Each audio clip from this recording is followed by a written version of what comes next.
વડોદરા મહાનગરપાલિકા દ્વારા અચાનક વ્હીકલ પુલમાં ફરજ બજાવતા ધોરણ 10 પાસ જ ડ્રાઈવરોને રાખવાનો મનસુફી નિર્ણય લેતા અન્ય ડ્રાઈવરોને છૂટા કરી દેવામાં આવ્યા છે, જેના પગલે ડ્રાઈવરોમાં ભારે રોષ ફેલાયો છે।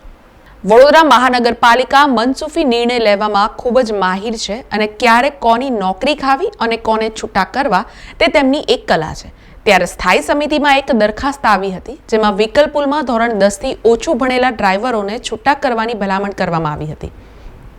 અને સ્થાયી સમિતિએ ડ્રાઈવરો અને તેમના પર નિર્ભર પરિવારના સભ્યોની બિલકુલ ચિંતા નહીં કરીને દરખાસ્ત મંજૂર કરી હતી અને આજે કોન્ટ્રાક્ટરે સ્થાયી સમિતિના નિર્ણયનું પાલન કરીને ધોરણ 10 થી ઓછું ભણેલા ડ્રાઈવરોને છૂટા કરી દેતા સમગ્ર હકીકત સામે આવી હતી,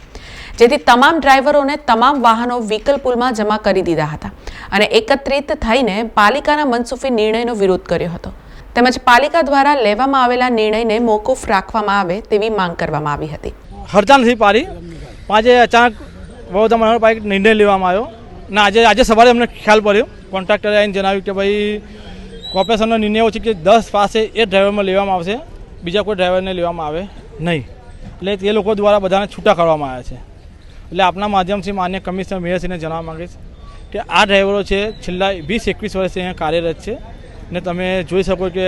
વડોદરા શહેરમાં ને વડોદરા શહેરની બહાર પણ આ ડ્રાઈવરો જઈને કામગીરી બજાવી છે, પણ આ અચાનક જે નિર્ણય લેવામાં આવ્યો તે દુઃખદ નિર્ણય છે ને તે નિર્ણયથી અમારું માનવું કે લગભગ 70-80% ડ્રાઈવરો જે એવા છે કે 10 પાસ નથી,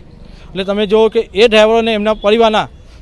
તમામનું ઘરનું પાલન પોષણ બંધ થવાની શક્યતા છે। એટલે આપણા માધ્યમથી એમને એટલા કહેવા માંગીશ કે આ જે નિર્ણય છે એને બદલવામાં આવે અને જે જૂનો પ્રમાણે ચાલે છે એ પ્રમાણે ડ્રાઈવરોને તમામને સમાવેશ કરવામાં એવી વિનંતી છે। પાલિકાના આ નિર્ણયથી વ્હીકલ પુલમાં નોકરી કરતા 70 થી 80% ડ્રાઈવરો એક ઝાટકે બેકાર થયા છે અને બેરોજગારીના ખપ્પરમાં હુમાયા છે, ત્યારે આ નિર્ણય અયોગ્ય હોવાનું ડ્રાઈવરોનું કહેવું છે। હવે સવારમાં અમે ગાડીઓ કાઢવા આવ્યા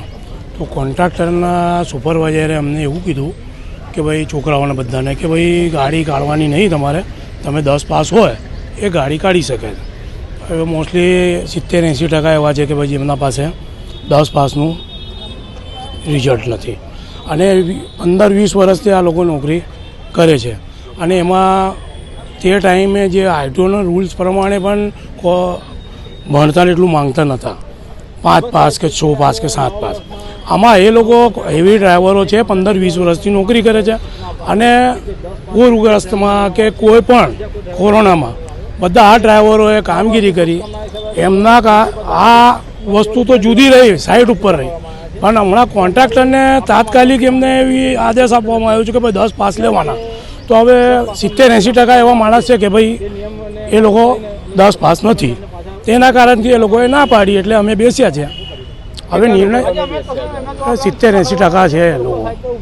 તો બીજી તરફ વ્હીકલ પુલના મેનેજર જગદીશભાઈએ જણાવ્યું હતું કે આ નિર્ણય જરૂર લેવામાં આવ્યો છે, પણ હવે પછી જે નવો ડ્રાઈવર લેવામાં આવશે તેના પર આ નિયમ લાગુ પડશે, બાકી હાલના એક પણ ડ્રાઈવરને છૂટા કરવામાં નહીં આવે। એવું કશું છૂટા નથી કર્યા આપણે, સ્ટેન્ડિંગનો જે ઠરાવ થયેલો છે કે ધોરણ 10 પાસ ડ્રાઈવરની લાયકાત હોવી જોઈએ, પણ જે જૂના ડ્રાઈવરો છે એમાં મને ઉચ્ચ અધિકારીએ કીધેલું છે, હમણાં જ મેસેજ આવ્યો છે કે એ લોકોને આપણે રાખવાના છે, નવો જે ડ્રાઈવરો લઈશું એમાં એ નિયમને આપણે લાગુ કરીશું। એટલે સવારમાં ના પાડી હતી, પણ ત્યાર પછી જે ડિસિઝન લીધું એમાં એવું છે કે જે જૂના ડ્રાઈવરો છે એમને આપણે નોકરી પર ચાલુ જ રાખવાના છે। એટલે કેટલા ડ્રાઈવરો મળશે? બધા ડ્રાઈવરોને જેટલા જે જૂના છે બધા જ, હવે પછી જે નવા ડ્રાઈવરો લેવામાં આવશે એમાં આ વસ્તુ લાગુ પડશે। સમાચારોના સતત અપડેટ માટે TNN ન્યૂઝને YouTube પર સબસ્ક્રાઇબ કરી બેલ આઇકોન પ્રેસ કરો અને અમારી સાથે જોડાયેલા રહો Facebook, Instagram અને Twitter ઉપર।